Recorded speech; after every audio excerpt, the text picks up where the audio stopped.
Oi, pessoal! Hoje a gente vai aprender a falar sobre objetos pessoais e da sala de aula em inglês. Vamos lá descobrir como falar sobre as nossas coisas? Para começar, que tá um pequeno mistério. O que será que tem dentro dessa mochila? Vamos dar uma espiada, item por item, e aprender umas palavras novas. Bom, o primeiro objeto é a própria mochila, claro. Em inglês, a gente fala a backpack. Prestem bem atenção nessa primeira palavrinha aí, a. E agora, o que será que tem dentro dela? Ah, olha só! A pen. Uma caneta. Reparou? De novo usamos o a pen. E tem mais coisa aqui, também encontramos a book, um livro. Parece que tem um padrão aí, né? Vamos ver o último item. E por último temos an eraser, uma borracha.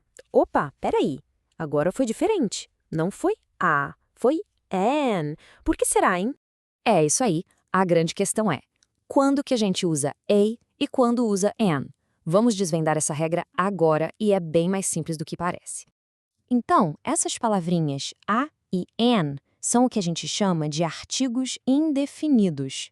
A gente usa quando está falando de uma coisa só de uma forma geral, sabe? É tipo o nosso um ou uma. Agora, olha que interessante, aqui está o pulo do gato. O mais importante não é a letra com que a palavra começa, mas sim o som dela. A gente usa a antes de um som de consoante, como em a pen, e usa an antes de um som de vogal, como em an eraser. E aqui fica super claro para a gente ver a diferença. Escuta só o som do começo. Book começa com som de b, que é uma consoante. Por isso, a book. Já eraser começa com som de i, uma vogal. Daí, an eraser. Faz sentido, né? Certo, então a gente já sabe como nomear um objeto, mas e se a gente quiser apontar para ele? Vamos para a próxima parte ver como a distância e a quantidade mudam o jeito que a gente fala. Aqui estão os demonstrativos. Basicamente, são 4 palavras bem importantes que dependem de 2 coisinhas. Se é uma coisa só ou várias, e se o objeto está perto ou longe de quem está falando. Vamos ver cada uma delas. Começando com this. A gente usa this para falar de uma única coisa que está pertinho. Tá vendo como a imagem grande da caneta dá essa sensação de proximidade? Se a caneta estivesse bem aqui na minha mão, a frase seria This is a pen. Agora, that. Usamos that para falar de uma coisa só que está longe. Olha como a imagem do quadro negro está menor, dando essa ideia de distância. Se eu apontasse lá para o fundo da sala, eu diria That is a blackboard. E quando temos mais de um objeto, só que aqui perto? Para isso, usamos these. A imagem aqui mostra 2 gizes de cera, bem próximos. Então a gente diz These are my crayons. O som é um pouquinho mais longo, sabe? These.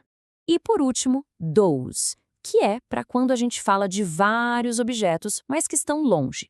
Tipo as carteiras lá no fundo da imagem.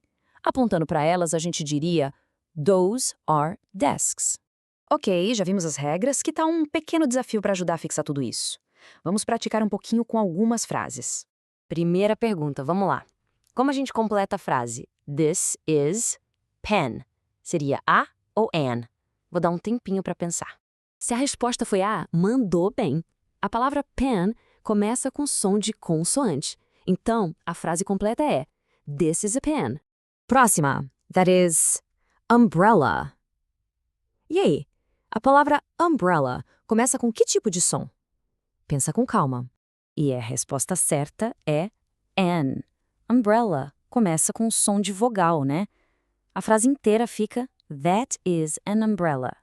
Última pergunta do nosso teste. A dica é que os livros estão por perto. Como a gente indica que tem vários objetos aqui pertinho? Exato, a resposta é these, porque são vários objetos e estão perto. A frase completa é These are my books. Excelente! E para a gente terminar, um convite final para levar para a vida. Dá uma olhada aí na sua mesa ou onde quer que esteja agora. O que tem por perto?